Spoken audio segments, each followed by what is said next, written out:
ब्राह्मण पुत्र बने, जिनका नाम जड़ भरत रखा गया। और किस प्रकार जड़ भरत जी ने अपने पूरे जीवन को यापन किया, कैसे मानो जड़ की तरह ही उन्होंने व्यवहार किया। जानते सब थे, ज्ञान सभी था, लेकिन बस वो चाहते थे कि ये जन्म मेरा व्यर्थ ना हो जाए, मुझे बस इस जन्म में भगवत प्राप्ति हो जाए। इसलिए बौरा बनकर, जड़ बनकर, पागल बनकर विचरण करते थे। रहुगन को संवाद दिया गया, माँ काली का दर्शन किया उन्होंने, माँ काली ने उनकी रक्षा करी और राजा रहुगन से संवाद हुआ। खूब विस्तृत है ये भरत चरित्र भी। और इस उपरांत यहाँ भूगोल, खगोल और नरकों का वर्णन है। सत्य कहें तो यहाँ ये बताया गया कि नरक जाने वाले व्यक्ति के क्या लक्षण हैं। ध्यान से सुनिएगा, बहुत आवश्यक है ये सुनना। ये विचार करने वाला विषय है कि हम लोग नरकगामी हैं या नहीं। तो इनमें से यदि एक भी गुण होगा, दुर्गुण होगा हमें, तो हम निश्चित नरकगामी। क्या बताया गया?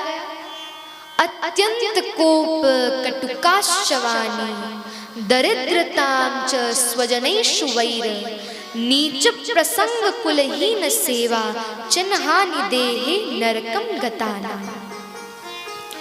बोले नरक जाने वाले व्यक्ति के क्या लक्षण हैं?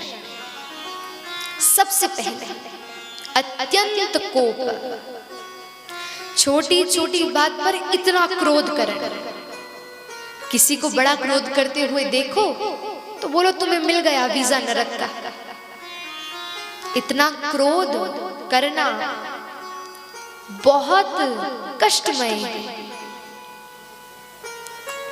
अत्यंत कोप कटुकाश्चवानी, मुख से सदैव किसी को दुर्भाव बोलना, अपनी वाणी से किसी को कष्ट देना। सबसे बड़ा व्यक्ति का गहना होता है उनकी वाणी, उनकी जिह्वा। यदि वो उसको व्यवस्थित रख ले तो वो अपना जीवन साधारणतया जी सकता है। शास्त्र कहता है केयूरा न विभूषयन्ति पुरुषम हारा न चंद्रोज्ज्वला। हार से बढ़िया व्यक्ति श्रृंगार कर लेगा, बढ़िया स्नान नेत्र आदि लगा लेगा, लेकिन जब तक उसकी वाणी की पवित्रता नहीं होगी, उसकी वाणी में वो मिठास नहीं होगी, वो सहजता नहीं होगी, वो प्रेमत्व भाव नहीं होगा, तब तक सब श्रृंगार किया गया व्यर्थ है। कटुकाश्चवानी।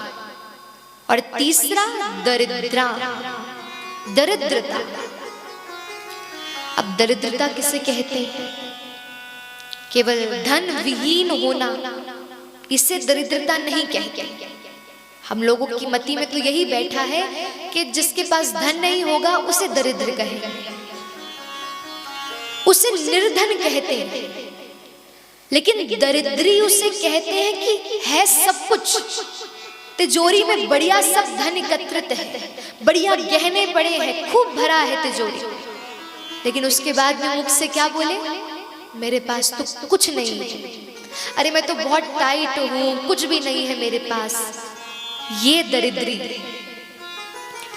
ठाकुर जी कहते हैं जिसके पास सब होता हुआ भी वो कहता है मेरे पास कुछ नहीं, तो वो नरक जाता है। स्वजनेषु वैर, अपने स्वजनों से, बाहर के लोगों से तो प्रेम करेगा, अपना कोई स्वजन दिख जाए, अपना कोई परिवार वाला दिख जाए तो उससे द्वेष करेगा, उससे बुलाएगा नहीं। जैसे लोग आजकल करते हैं, भाई भाई आपस में नहीं बुलाते, माता पिता या माता पिता बालक एक दूसरे को नहीं बुलाते, तो ये भी नरकगामी का लक्षण है। और नीच प्रसंग, आप मांस मदिरा नहीं पीते, लेकिन आप ऐसे व्यक्ति का संग करते हैं जो ये सब करता है, तो सोच लेना जब नरक पहुंचोगे तो आप तो कहोगे भैया हमने तो मांस को स्पर्श भी नहीं किया, मदिरा तो देखी भी नहीं, लेकिन यमराज जी बोलेंगे तेरे साथ वाला तो पीता था ना, तुम नहीं पीते थे, तुम नहीं खाते थे, तो तुम्हारा फर्ज था उसे सुधारने का, लेकिन तुम उसके साथ रहकर उसका सहयोग करते रहे, उसे कुछ नहीं कहा, इसीलिए ये तुम्हारा अपराध है। ये समस्त लक्षण है निरग्गामी के।